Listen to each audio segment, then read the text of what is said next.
Welcome to a new episode of Middle East Insights. Armageddon scenario in Israeli media. Iraqi drones bomb THAAD. How does Iran achieve victory over Israel? The Iraqi resistance stated in a statement that it struck a sixth target today, so why specifically mention the sixth target? Israeli reports today indicate that Iraq is delivering an average of 5 strikes per day. Today, however, we see the possibility of reaching 6 strikes and 6 targets at this stage.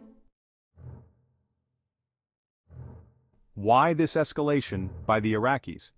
First, it suggests a possibility of increased coordination between different factions. For instance, there was a missile strike where Israel claimed to have intercepted 2 missiles, and also an incoming drone from the east, meaning from Iraq. This missile and drone strike directly targeted the Haifa Gulf, signaling coordination between the Iraqi and Lebanese Hezbollah towards Haifa Gulf. Does this stop there? There's also an indication of a focus towards southern Israel, specifically Eilat. This effort spans from Eilat to the Jordan Valley to Haifa Gulf and the Golan Heights. Today, at least 4 points were targeted by Iraqi resistance. This escalation is partly because of the involvement of Americans in Israeli strikes on Iran, as they granted Israel direct air corridors through Iraq for 4 hours. Consequently, Iraq's response is also exceeding 4 daily targets, now reaching 5 and possibly 6. Thus, the Iraqi resistance or Hezbollah in Iraq is currently participating in highly escalatory activity. Don't forget to subscribe to the channel, like the video, activate the notification bell to stay updated, and share. Thank you. This escalation brings into focus the central role of the Iraqi resistance. Beyond this, another consideration is that Iraq is seemingly taking a leading role in weapons testing on behalf of the resistance axis. The 6th strike today targeted southern Israel, not just Eilat, but deeper into the Negev desert. General Kurilla, CENTCOM commander, was seen overseeing operations in this area. Iraq's focus on striking southern Israel underscores a direct confrontation with the THAAD system. The recent Iranian attacks in True Promise 2 also affected the Israeli-American defense of Nevatim Airbase. Israel and the US are now working to shield Nevatim from further Iranian attacks. They aim not only to protect THAAD, but also to secure the commanders and pilots operating F-35 jets based there. For Israel, ensuring the safety of F-35 commanders at Nevatim has become a high priority.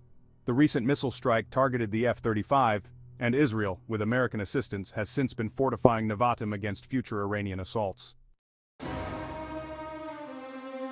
Iraq's recent attempts to identify and breach Israel's layered defense systems, through various missile and drone strikes across the Jordan Valley, Haifa Gulf, Eilat, and the Negev, serve as reconnaissance for potential Iranian strikes.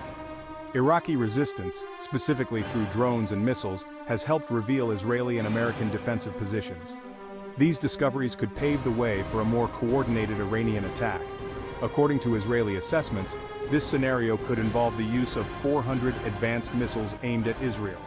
Iraqi drones are being used primarily for recon, targeting specific regions like the Negev. Israelis are watching these Iraqi operations closely, interpreting them as Iran's means of preparing for a large-scale assault. Today, Hezbollah and Iraqi resistance forces demonstrated how a simultaneous strike, from Lebanon by missiles and from Iraq by drones, could impact Haifa. Interestingly, leaks indicate that today's strikes on Haifa Gulf, though intercepted, demonstrated Israel's layered defense system. However, Israel also seeks to limit Iraqi and Iranian drone attacks by strengthening defenses around Haifa Gulf and Nevatim. This time, Nevatim was fortified with the THAAD system. Therefore, Israel is attempting to shield itself from these strikes while monitoring the capabilities of Iranian-made drones, such as the Arash-2. The current strategy from Iraq seemingly includes circumventing Israel's David Sling defense system. Thus, Israel is relying heavily on interceptors and fighter jets to counter these drone attacks, primarily originating from Iraq or Lebanon. If Israel's defense relies solely on air interception, it risks exposing itself to further missile attacks.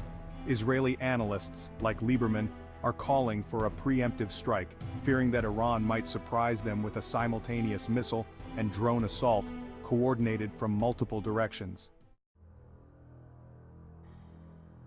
In this dire scenario, if drones launch from Iraq and missiles from mountainous regions, and if some drones remain concealed until launched, Israel would struggle to defend against a surprise strike. This situation, often feared in Israeli circles, represents the so-called Day of Armageddon, a simultaneous strike from Iraq with drones and from underground missile launchers in the mountains.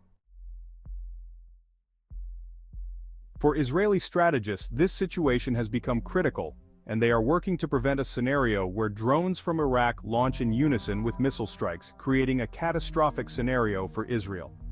This Iraqi approach continues to rattle Israeli strategists as it foreshadows a highly coordinated multi-layered assault.